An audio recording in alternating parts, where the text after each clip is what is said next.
Continuamos aquí en este foro de Excelsior de Servicios Financieros y Tecnología. Yo, como ustedes saben, soy David Páramo, el padre del análisis superior. Y ahora vamos a hablar sobre qué hacer con el dinero, cómo manejar y cómo decidir los portafolios, cómo decidir, pues, para qué estamos ahorrando. Me da muchísimo gusto saludarte, Arnulfo Rodríguez, que además tiene otra virtud, además de ser el director de análisis de Multiva. Participe en mi programa todos los martes, no se lo pierdan. Y Eduardo Leiva, quien es el director de la Casa de Bolsa. Entonces eres el jefe de Arnulfo, entonces me caes 2 veces mejor. Ok, muy bien. Vamos a platicar de esto que está pasando. A ver, las tasas de interés, hemos discutido mucho que están cerca de llegar a su máximo. ¿Cómo invertir? ¿Cómo hacer las cosas en un entorno en el cual las tasas venían subiendo y parece que o ya llegaron a su máximo o van a comenzar a disminuir? El que quiera responder. Te platico yo, ¿qué tal? Muy buenas tardes. Saludos ahí a los muy buenos amigos, don Pascal, Rodrigo, a mi querido David. Siempre es un gusto estar aquí con ustedes. Y bueno, hoy fue la subasta de CETES, mi querido David, ¿sí? La de los martes. Y ya bajó la tasa de interés de 28 días del 11.25 al 11. Ese es un predictor de lo que va a pasar seguramente en el Banjico, ¿no? La tasa de referencia de un día está en 11.25, ya bajó 0.25. Estamos esperando ese punto, no de inflexión, estamos esperando que la tasa ya deje de subir, que termine la política hawkish, restrictiva, que empezó México primero, que tú lo sabes muy bien, que los Estados Unidos. Pero bueno, los mercados bursátiles, el de bono de largo plazo, esperamos que esta tasa ya se mantenga por lo menos lateral, que va a ser un rato largo. Comentando con mi director de análisis, esperamos que sea todavía quizás hasta el primer trimestre del 2024.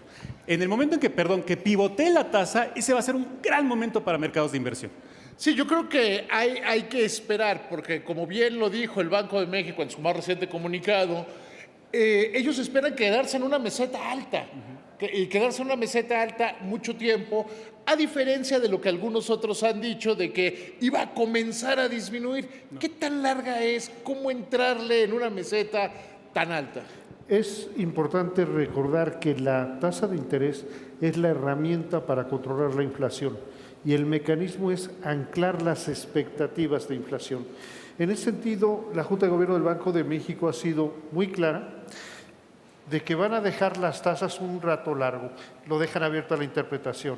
Hay seguridad de que este año no la bajan, podrían comenzar en el primer trimestre, pero sujeto ¿a qué? A que la inflación baje y a que la inflación esperada, hay encuestas que se levantan periódicamente, el propio Banco de México levanta una, deje ver entre los intermediarios financieros que no están esperando un rebote de inflación.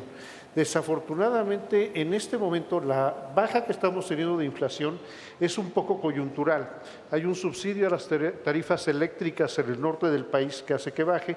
Es primavera, el efecto salsa pico de gallo que pesa en la canasta básica, el jitomate, el chile, la cebolla, bajan de precio. Y podría ser que al final del verano hubiera algún rebote. Banco de México tiene que cuidar eso. Creo que podemos tener la certeza de tasas altas fijas este año, el primer trimestre del siguiente, y será hasta posterior fecha que empezaremos a ver reducciones muy pausadas. ¿Cómo aprovechar, Eduardo, esa oportunidad? ¿Cómo saber cuándo va a ser la señal y cómo saber no solo interpretarla, sino tomar ventaja de ella? Bueno, estamos en un gran momento en este momento. Revisamos con Arnulfo los múltiplos del mercado. México, me parece, corrígeme si estoy mal, que está 16.7 veces utilidades futuras traídas a valor presente. No me quiero meter muy técnico, David, pero bueno, 16 veces es un gran momento de entrar a los mercados. No esperemos a que la tasa baje para empezar a meternos en posiciones de bolsa. Y tampoco nos confundamos, David. Aparentemente una tasa de 2 dígitos del 11% es muy atractiva. Pero los que construimos portafolios de inversión de largo plazo en nuestra casa de bolsa Multiva, en nuestro banco Multiva, en nuestro grupo financiero, lo hacemos de largo plazo. Las tasas de interés son nominales. El valor está hasta 12 meses. El capital, el asociarte a las grandes empresas de Estados Unidos, de México, te da verdaderamente un rendimiento real que supera la tasa libre de riesgo y supera la inflación del periodo. Entonces, no dejemos de lado la parte de capital por tasas de 2 dígitos. Ya estamos tomando posición en Standard & Poor's, índice de los Estados Unidos, y aparte el tipo de cambio, mi querido David, en 17.67, ahorita es una locura. Ningún analista, perdón, mi querido Arnulfo, ningún analista previó un tipo de cambio en 16, 17 pesos, ¿no? Es desde hace muchos años, ¿no? Arnulfo previó 13.50 en una exageración del otro día, pero bueno. A ver, pero sí van a comenzar a disminuir las tasas. Y yo aquí quiero ser específico. Y que se ha descuidado el mercado de capitales.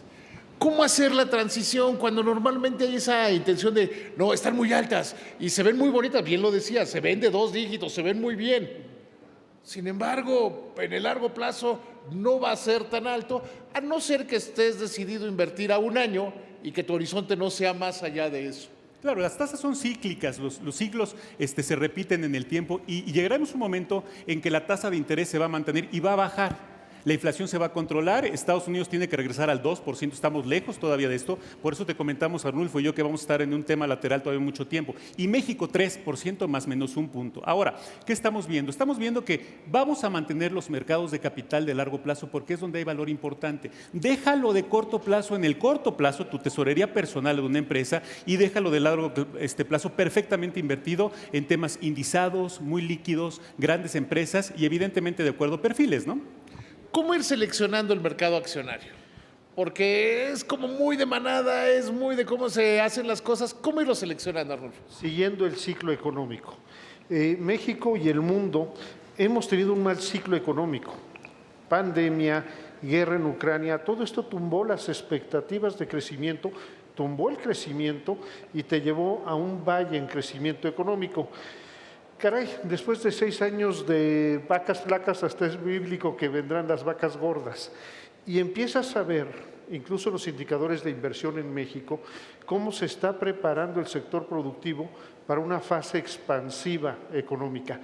Ese es el momento, es decir, ahora no de llenar todo un portafolio quizá de acciones, pero sí de empezar a inventariarse, ir viendo qué acciones están baratas en términos de sus múltiplos. Muy importante ver qué acciones son de empresas bien manejadas y en este sentido y con un horizonte de 3 a 5 años creo que tienes una garantía de hacer una buena selección de acciones con rendimientos muy atractivos. A partir de 2017, como que se le perdió la fe al mercado mexicano, porque había Trump creciendo, la incertidumbre política en México, y eso afectó todos los mercados y afectó el nivel de tipo de cambio. Cuando uno se paraba en 2017, decía, bueno, ¿qué explica el nivel de tipo de cambio y la pérdida de valor que de repente tuvo el peso frente al dólar? Hoy parecería que estamos del otro lado del péndulo. ¿Qué nos están viendo? Que gane quien gane, no va a haber inestabilidad política, que como lo dijo el propio presidente, no va a haber crisis en 24, quién sabe en 25, pero para eso falta todavía mucho. Esta moda, ¿cómo aprovecharse de esta moda? Bueno, hay que plantear portafolios de inversión eficientes de largo plazo, muy líquidos. Por eso nosotros en el Grupo Financiero Multiva planteamos hacerlo indizado, entrar a índices. Platicamos ahorita de múltiplos, mi querido David. El Nasdaq estaba en 33, 34 veces pre-pandemia, pre-COVID-19. Y ahorita estamos operando en 24, 26. De 22 a 24. 24 veces utilidades. Es decir, todavía estamos en un gran momento de entrada. Ahora, ¿qué hacemos? El tipo de cambio no se va a mantener en este nivel, me parece que eternamente. Hay que tener mucho cuidado.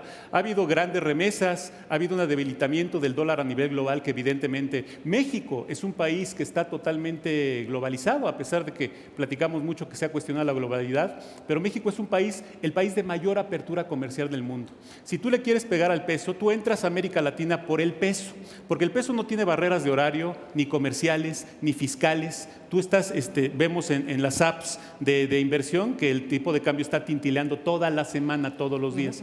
Entras a través de México. Hay que aprovechar esa liquidez. Hay que plantear un poco de capital americano porque estamos en la región de más valor en el mundo, poner un poco de capital mexicano, a pesar de tanta empresa que ha salido de la bolsa, que esta es una crítica a las emisiones bursátiles en México, David. Ahí tendríamos que llegar después, pero a ver, me quiero concentrar en esta parte del tipo de cambio. Les decía, en 17 el tipo de cambio de repente empezó a perder valor a pasos agigantados sin que hubiera fundamentales económicos que lo justificaran. Uno veía los fundamentales y decían, son para otro nivel de tipo de cambio. Ahora vemos los fundamentales y no son, según mi punto de vista, no son para este nivel de tipo de cambio. ¿Cómo entender esto? ¿Cómo armar un portafolio con base en esta realidad? Mira, primero, el tipo de cambio es algo muy curioso porque tiene varios papeles. El primero es recordar que es una mercancía. Para la economía mexicana es una mercancía de cambio, de pago de valor, pero una mercancía como tal depende de la oferta. Y estamos pasando por una situación económica y mundial que nos da mucha oferta de dólares. Con 20 millones de mexicanos, que la mitad de ellos de origen, que trabajan en Estados Unidos, y con ayuda del narcotráfico, pues nos está entrando un montonal de remesas. Ese es el pago a los servicios profesionales de los mexicanos en el extranjero. ¿Cómo nos va con las mercancías? México, característicamente con el mundo, es deficitario. Compramos más de lo que vendemos. Pero con Estados Unidos, el año pasado les vendimos por arriba de lo que les compramos 80,000 millones de dólares. Y en este cuatrimestre vamos 30,000. Entonces vamos sumándole, son remesas, pago a servicios profesionales, es un superávit con los Estados Unidos. Y otra más, la coyuntura, la buena suerte. Dicen que no hay buen portero sin suerte. Pues mira, aquí sí que estamos parando penaltis, porque el mundo se volvió un desorden. Por ejemplo, las agencias calificadoras nos comparan con Polonia, tenemos el mismo nivel de calificación soberana. Hoy Polonia anda en una orgía de gasto militar, teniendo abajo Ucrania y la guerra enfrente, con deuda pública. México entonces se ve bien. En consecuencia, nos dan buen grado de calificación. Tenemos, y lo mencionó Eduardo, un diferencial importante de tasas de interés respecto de Estados Unidos. O sea que no solo son las remesas por pago de servicios profesionales, no solo es el superávit comercial con Estados Unidos, sino que hay muchísima inversión de cartera que está empezando a entrar para aprovechar las altas tasas de interés. Si conjugas todo esto, el dólar como mercancía está muy abundante, su precio, el tipo de cambio, debe de bajar. El otro papel del dólar es un amortiguador ante la incertidumbre. El tipo de cambio se disparó cuando Trump amenazaba con tirar abajo el Tratado de Libre Comercio. Bueno, ¿qué tenemos hoy en día?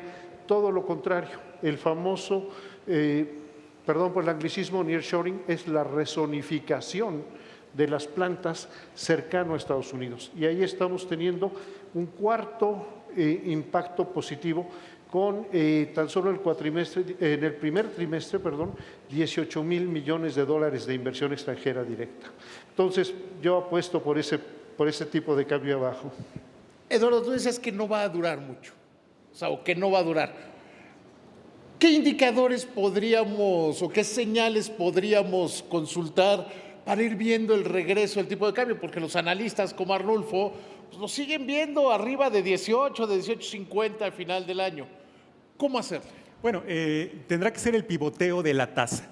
Por eso todavía tenemos tiempo para construir o mantener las posiciones. A ver, rápidamente, el pivoteo de la tasa, creemos, pivoteo es que ya llegue un punto máximo y empiece a bajar. Sí, que empiece la inflexión de la tasa. Exactamente, ese va a ser un gran momento de mercado. Cuando baja la tasa de interés, y espero no ponerme muy técnico, el precio de los bonos sube, es inverso proporcional. Entonces, imagínate la pérdida de dinero que ha habido desde hace 12 meses cuando la tasa pasó del 0 en Estados Unidos al 5,25. Ha sido verdaderamente, perdón el término, una carnicería el mercado de bonos de largo plazo. Sí, o del 4 al 11, 25% en México. Definitivamente. ¿No? O sea, entonces, mucho cuidado con los ciclos.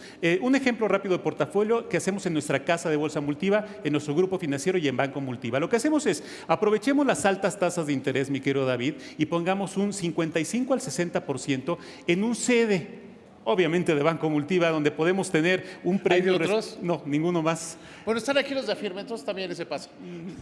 Muy bien. Pero entonces ponemos 60% en un CDE que te paga un premio arriba de la TIE. Perfectamente bien planteado. Después ponemos un poco en gubernamental a un día, porque tenemos la tasa que probablemente todavía crezca un 0.25 en la próxima reunión. Hagamos también la parte indizada, ya tenemos 55 más un 10%, 65. El resto pongámoslo en el Standard & Poor's americano, entramos a un gran tipo de cambio, ponemos un poco en el Nasdaq, en el múltiplo, porque aparte la tecnología artificial, perdón, la inteligencia artificial está sin duda teniendo un papel importante. Veamos el caso de NVIDIA. Entonces dejemos Standard & Poor's, dejemos Nasdaq, un poquito de IPC mexicano y compremos, dejemos un 2-3% para acciones en directo. Pero hagamos un portafolio eficiente y aprovechemos ambos mundos, bajos múltiplos y altísimas tasas de interés. David, no van a ser eternas. Y no van a ser eternas. Y dices algo importante, aprovechar la inteligencia artificial. La inteligencia artificial va a suplir el análisis, va a suplir el sentimiento que se tiene en los mercados. ¿Ustedes cómo ven eso? Bueno, déjame rápido, porque acabamos de participar, Arnulfo y yo, en un panel respecto de esto. México es un gran país para el desarrollo de mercados de inversión. ¿Por qué crees que todos los bancos, grupos globales están aquí en México y haciendo verdaderamente una expansión importante? La bancarización en México está no más allá del 30%. Ahora, nosotros vemos altos segmentos patrimoniales, privados, inversión en mercados de capital.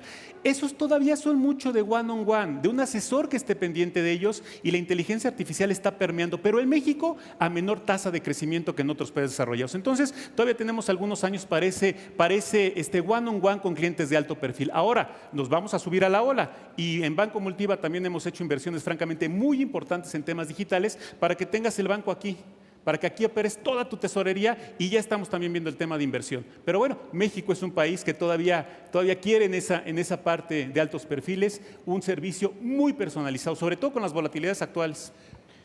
Yo complementaría, en China el gobierno acaba de mandar directrices para la programación de la inteligencia artificial. Es decir, es un mensaje importante. La inteligencia artificial y desde luego la facilidad de aplicaciones tecnológicas democratizan la capacidad de toma de decisiones financieras, pero siempre, sobre todo en el tema de construcción de portafolios, se requiere, y todavía no estamos allí, un algoritmo que esté limpio de los prejuicios o la posición ideológica o conceptual del programador. Hay además un riesgo adicional. La inteligencia artificial hace operaciones masivas muy rápidamente. Esto te genera un gran potencial de euforias bursátiles y si todos estamos casados con el algoritmo y el algoritmo te dice vende, grandes cracks, grandes quebrantos financieros. Eso pues todavía yo diría es un factor de riesgo relevante en el tema de la tecnología. La parte positiva es esta democratización de que ya no tengo que tener una cantidad importante de dinero para un contrato de banca de inversión. Con 10,000 pesos mi tarjeta de crédito y mi telefonito me puedo entretener mucho y arruinarme también. Sí, pero yo creo que es necesario bien lo decías, del 1 al 1 y del ir entendiendo que los algoritmos pueden generar grandes corridas en uno y en el otro sentido. Y a veces tiene más que ver el valor de la información, el valor de, pues hasta el sentimiento que puedes llegar a tener o la corazonada o incluso el conocimiento específico de algún mercado e incluso el gusto personal, ¿no? Claro, pasó en 2020 el tema de la democratización y el peligro de los algoritmos. Yo me acuerdo un tema de petróleo que comentamos mucho, el uso, el petróleo, que todo el mundo pensaba que este ETF que tiene el commodity de petróleo, pensaron que era un barril de petróleo como tal. No, son los futuros, los derivados de petróleo. Entonces mucha gente empezó a comprar cuando este ETF había caído 80%. Bueno, se cayó otro 80% sobre esa caída. Sí. Y el precio del petróleo, David, estaba $32 negativo. El 30 de junio del 2020, cuando todavía no había vacunas, no había todo esto, bueno, se ejercieron los derivados y muchísima gente perdió mucho dinero. Por eso lo que comentaba ahorita Arnulfo en el tema de la penetración de mercado, el conocimiento de mercado y el conocimiento de los instrumentos. Por eso México todavía tiene una pendiente de desarrollo muy relevante. El caso del uso del ETF del petróleo fue clarísimo. Mucha gente se fue con esta, ¿cómo decirte?, esta finta de que iba a haber un rendimiento importante y no sabían que había derivados implicados en ese ETF. Falta mucho conocimiento de mercado y México por eso da una gran oportunidad para que todos los que hacemos intermediación bursátil podamos participar y hacer crecer este gran mercado. Viene el cambio de gobierno, vienen las elecciones y va cerca cada vez porque además así lo ha querido el gobierno. ¿Cómo manejar los portafolios en este cambio sexenal? ¿Cómo saber cuál es la posición más prudente y o más inteligente? Bueno, dicen que cash is king, pero cash is king también aprovechando tasas, pero hay que estudiar el ciclo económico. Reitero, vamos a inventariarnos, como dice Arnulfo, de papeles de altísima liquidez y altísimo valor. Hay empresas todavía que han tenido impactos muy, muy relevantes y que pueden tener un gran valor en este momento. Reitero el caso de Nvidia, que la vimos hace algunos meses y está en los portafolios de nuestro grupo financiero. Aprovechemos tasas de interés, pero vamos a comprar ya papeles bursátiles que, reitero, las tasas de interés son nominales, tu valor es en 12 meses, el capital es de largo plazo e incorpora mucho valor. Imagínate una persona que está operando mercados bursátiles desde hace 10 o 12 años, que entró en un tipo de cambio de 13 pesos y aparte entró en un Standard & Poor's muchísimo más abajo de lo que está ahorita, en un Nasdaq también mucho más abajo, en un IPC mucho más abajo. Acuérdate que en 2007-2008 el IPC cayó de 33,000 puntos a 16,000 puntos. Cierto. 2008. Y en 9 meses recuperó otra vez el nivel en la crisis de Lehman Brothers. Aprovechemos esas coyunturas de mercado para verdaderamente hacer valor. Reitero, somos en Banco Multiva enamorados del capital líquido, de índices bursátiles. No los dejemos de lado, mantengamos posiciones y no te vayas con la tasa de interés de 2 dígitos, ese espejito de 12 meses. Vamos de largo plazo. Y aparte hay otra, David, hay que crear ahorro e inversión de largo plazo en México. Claro, en México no hay inversión de largo plazo, en México no hay una visión de futuro y normalmente tendemos a decir, hoy tomo la decisión y mañana, y cuando deben ser decisiones, insisto, y bien lo dices, Eduardo, de largo plazo. Estoy de acuerdo. De hecho, nuestra bolsa mexicana, con empresas AAA de riesgo mundial, por ejemplo, Bimbo vende más fuera de México que en México, Cemex la juega por ahí, están muy castigadas por, yo no dije esto, pero mala reputación gubernamental, no sé. Es decir, ciertas políticas públicas, cierto discurso público ha afectado negativamente la confianza del mercado. Eso te genera oportunidades, porque los precios están bajos, las empresas viven más que los gobiernos y siempre la visión de largo plazo paga. Y una inversión bursátil vive más que un gobierno. Eduardo, te agradezco muchísimo, Arnulfo, te agradezco muchísimo y gracias a ustedes por estarnos escuchando.